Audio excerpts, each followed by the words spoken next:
تنگی پیش آتی ہے تو یہ قرآن ہمیں کہہ رہا ہے کہ آپ خود بھی پہلے حکم دیا گیا کہ آپ دوسروں کو اپنے گھر والوں کو نماز کا حکم کریں اور پھر اس کے خود بھی پابند رہیں. تو اللہ کہہ رہا ہے میں رسپانسبل ہوں تمہارے رزق کا.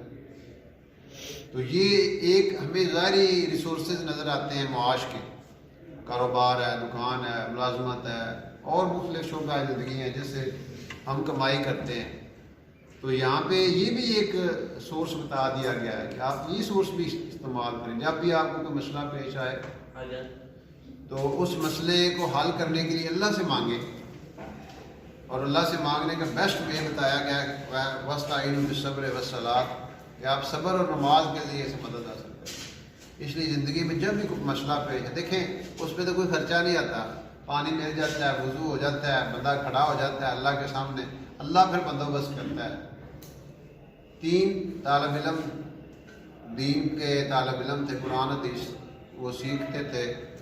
وہ بغداد سے نکلے تو ان کا طریقہ کار یہ ہوتا تھا کہ وہ ایک جگہ سے کچھ چیزیں لے لیتے تو دوسری جگہ اس کو سیل کر دیتے، جس سے ان کا روزی روٹی کا بندوبست بھی ہو جاتا تھا. مقصد بہرحال ان کا مین علم سیکھنا تھا. تو وہ پہنچے مصر، پہنچ گئے قاہرہ ان کا دارالحکومت ہے. تو حالت ان کی یہ آ گئی کہ اب ان کے پاس کھانے پینے کا کوئی سامان نہیں تھا. تو ایک جگہ پہ انہوں نے کمرہ لیا کرائے پہ، جیسے آج کل ہوٹل ہوتے ہیں، سرائے اسے اس زمانے میں کہتے تھے. تو وہاں پہ وہ چلے گئے. اب حالت ان کی یہ ہو چکی تھی کہ وہ ایک اضطراری حالت آ جاتی انسان پہ کہ جب آپ اس کے پاس کچھ نہیں ہے تو شریعت نے اجازت دی ہے کہ وہ کسی کے سامنے سوال کر سکتا ہے. ویسے سوال نہیں کیا جا سکتا. ویسے حدیث میں آتا ہے جو سوال کرے گا نا وہ قیامت کے دن اس کے چہرے پہ گوشت نہیں ہوگا، صرف ہڈیاں ہوں گی، جو سوال لوگوں سے کرتا ہے. تو خیر انہوں نے مشورہ کیا. ایک ان کا دوست تھا، ان میں سے ان تینوں میں سے ایک کا نام تھا حسن بن سفیان. تو اس نے ان کا یار ہم تو اپنے جا رہے ہیں درس کے لیے، اب آپ کی ڈیوٹی آپ نے مانگنا ہے، ہمارے لیے کھانے کا بندوبست کرنا ہے. تو وہ چلے گئے. جب وہ چلے گئے نا تو اس نے یہ ذہن میں سوچا کہ یہ مشورہ ہے نا سوال کرنا ہے، آپ نے ہمارے لیے ارینج کرنا ہے، بندوبست کرنا ہے، تو کیوں نہ میں اللہ سے مانگوں. اس نے وضو کیا اور اللہ تعالیٰ کے سامنے کھڑا ہو گیا اور اللہ سے دعا مانگنا شروع، نفل پڑھ کے، جیسے اس آیت میں بتایا جا رہا ہے کہ آپ اللہ سے مانگیں. ٹھیک ہے نا، قال ربکم ادعونی استجب لکم، اے میرے بندو جب تم مجھے پکارو گے میں تمہاری پکار کا جواب دوں گا.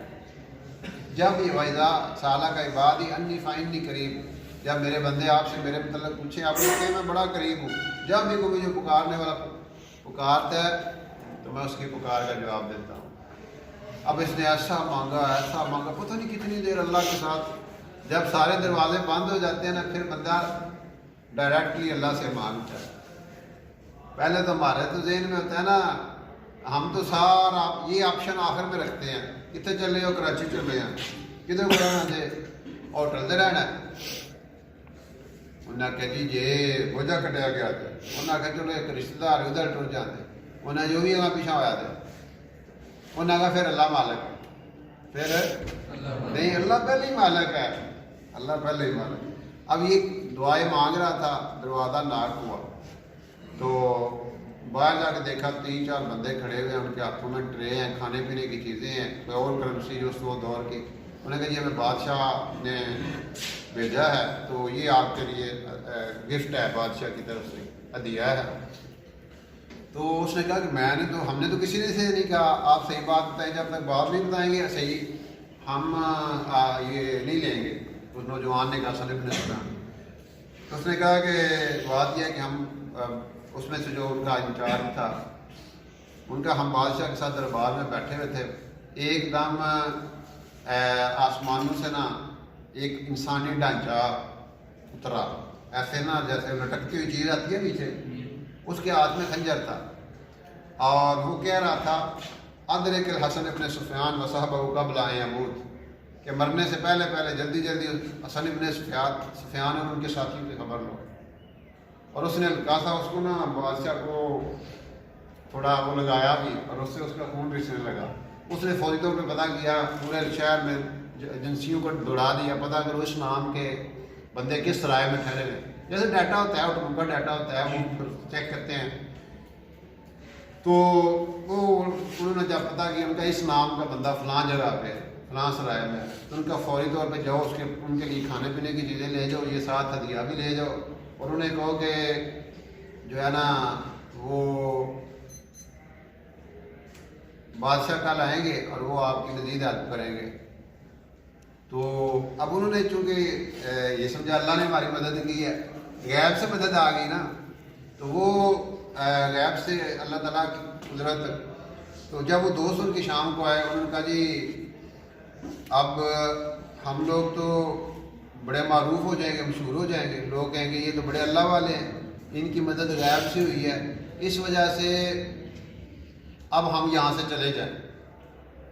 یہ تو ہوتے 2 نمبر، انہیں آنا بڑی بلے بلے ہو گئی ہے، ہوں ساڑھے اتنے روٹی ٹکر چال بنا، اتنے اپنا نا ڈیرا بنا لو، آستانہ بنا لو، جناب دنیا آوے دی چڑھاوے چڑھن دے موجاں ہو گئی، سارا کام ہی ہو گیا. تو ان کا چپ کر کے نہیں ادھر سے نکل جاؤ تاکہ ہماری شہرت نہ ہو، جو ہم جس مشن کے لیے نکلے ہوئے ہیں